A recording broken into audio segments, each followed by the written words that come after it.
सबको एक डाउट अभी ये आ रहा है जीएसटीआर 3B को लेके कि अगर हमारी जीएसटीआर 3B पेंडिंग है पुराने मंथ्स की, शुरू से ही पेंडिंग है, जुलाई 17 से लेके अभी तक किसी भी मंथ की पेंडिंग है, चाहे वो पूरे 36-37 मंथ्स की पेंडिंग हो या पिछले 4 महीने, 3 महीने, 2 महीने, 1 महीने, 12 महीने, किसी भी मंथ की पेंडिंग हो, तो हम सबको ये डाउट है कि अभी भरें उसको लेट फीस के साथ जो भी सिस्टम कैलकुलेट कर रहा है, या इंतजार करें जीएसटीआर 3B अमेंस्टी स्कीम के एक्सटेंड होने का। डाउट ये आ रहा है कि अगर अभी जो लेट फीस बन रही है, किसी की 1000 रुपये बन रही होगी, किसी की 5000 रुपये बन रही होगी, किसी की 1 लाख रुपये बन रही होगी, किसी की ज़्यादा बन रही होगी, तो क्या उस लेट फीस के साथ लेट फी को पेमेंट करते हुए कर दें, हमें बाद में क्या रिफंड हो जाएगी या नहीं करें? क्योंकि पहले भी ऐसा हुआ है कि हमने लेट फीस के साथ पेमेंट किया है, आप उसके थोड़े समय बाद एक स्कीम लेके आते हो और बोलते हो कि भैया पुराने पीरियड की अगर अब भरोगे आप तो हम आपको लेट फीस से छुटकारा दे देंगे, लेकिन जो ऑलरेडी पे कर चुका है उसको रिफंड नहीं मिलता है।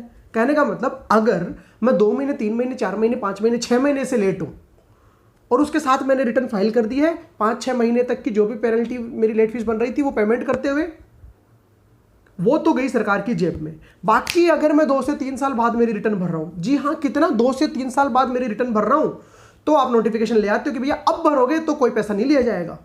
तो अभी भी आपने मुझे उसी डायलेमा में लाके खड़ा कर दिया है। हमारे माननीय वित्त मंत्री जी, फाइनेंस मिनिस्टर जी, आपने उसी डायलेमा में लाके खड़ा कर दिया है पूरे हिंदुस्तान को कि क्या अब जो सिस्टम कैलकुलेट कर रहा है लेट फीस, हमने रिटर्न नहीं भर पाए हैं, तो क्या उस लेट फीस के साथ हम रिटर्न भर दें या नहीं भरें? एज ए प्रोफेशनल अगर आप मुझसे पूछोगे तो मेरी यही राय होगी कि आपको रिटर्न भर देनी चाहिए, आपको इंतजार नहीं करना चाहिए, ज़्यादा और डिले नहीं करना चाहिए, ज़्यादा मिस कंप्लाइंस आपको नहीं करना चाहिए। अगर पॉसिबल है तो आपको भर देनी चाहिए। हाँ, आप अगर कोविड-19 से कहीं भी परेशान हो, उसकी वजह से आपका स्टाफ नहीं आ रहा, आपका ऑफिसेज नहीं खुल पा रहे, रिटर्न नहीं भर पा रहे हो, वो एक अलग पॉइंट ऑफ व्यू है।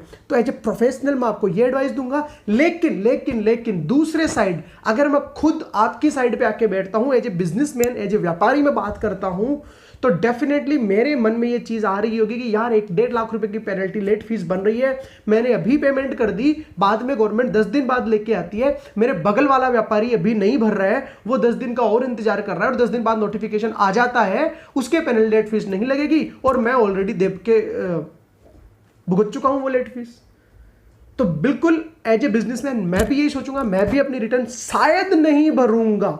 मैं आपको ये नहीं बोल रहा कि मत भरिए, अभी भी एज ए प्रोफेशनल मैं यही एडवाइस दूंगा, आपको भर देनी चाहिए, बट एज ए बिजनेसमैन मेरी हालत भी आप जैसी ही है। जी हाँ, बिल्कुल आप जैसी ही है। तो dear government, dear finance minister ji, please आप इस चीज में देखिए। आपने बाकी सारे ड्यू डेट्स बढ़ाई है, टैक्स ऑडिट की आपने ड्यू डेट बढ़ाई है, जीएसटीआर 9(9)(c) और काफी सारी ड्यू डेट्स आपने बढ़ाई है। आपके खुद के ऑफिसर्स के लिए असेसमेंट, अपील की सुनवाई करना, नोटिस जारी करना, रेक्टिफिकेशन करना, उन सब की भी ड्यू डेट्स आपने बढ़ाई है। तो प्लीज जीएसटीआर 3B अमेंस्टी स्कीम के बारे में सोचिए, क्योंकि मैम टाइमली बढ़ाओगे वो ही पूरे हिंदुस्तान को एक दिवाली का तोहफा आपका होगा आपकी तरफ से। सर, पूरा हिंदुस्तान उससे एज ए दिवाली के तोहफे की तरह कंसीडर भी करेगा।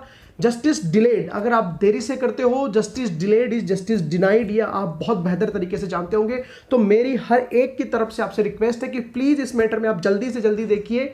जितना आप डिले करोगे उतना ही जनता परेशान होने वाली है, क्योंकि अभी भी बहुत सारे एरिया है जो कोविड-19 से बहुत बुरी तरीके से प्रभावित है, लोग अपने ऑफिस तक ही नहीं जा पा रहे। तो कहां से वो रिटर्न भरेंगे? आप बोलोगे कि मैं ऑलरेडी अमेंस्टी स्कीम मैंने बढ़ाई, आपने पहले क्यों नहीं भरी? अरे मैम, मार्च के बाद से मई तक तो आपका लॉकडाउन था, उसके बाद अनलॉक शुरू हुआ धीरे धीरे, वो भी अभी भी कंप्लीटली नहीं हुआ है। बहुत सारे एरिया तो ऐसे हैं जो अभी भी कंप्लीट लॉकडाउन में है, कंटेनमेंट जोन्स है वो। अगर नहीं भी है तो वहां का स्टाफ, अकाउंटेंट्स वगैरह, अकाउंटेंट्स ब्रदर्स सिस्टर्स जो भी है, बुरी तरीके से वो लोग प्रभावित है, अपने ऑफिस तक नहीं पहुंच पा रहे हैं। दूसरी चीज, अभी इंसान वापस अपने बिजनेस को खड़ा करने की सोचेगा या आपकी ये एक साथ इतने महीनों के कंप्लायंस करने की सोचेगा? आप खुद सोच के देखिए एक बार कि वो कंप्लायंस करने की सोचेगा या अपने बिजनेस को बढ़ाने की सोचेगा, अपने 2 टाइम की रोटी के लिए वो सोचेगा। तो प्लीज इसे बढ़ाइए।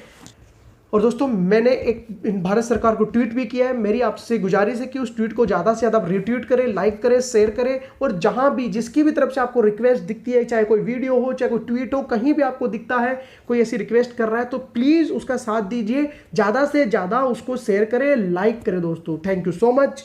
जय हिंद, जय भारत।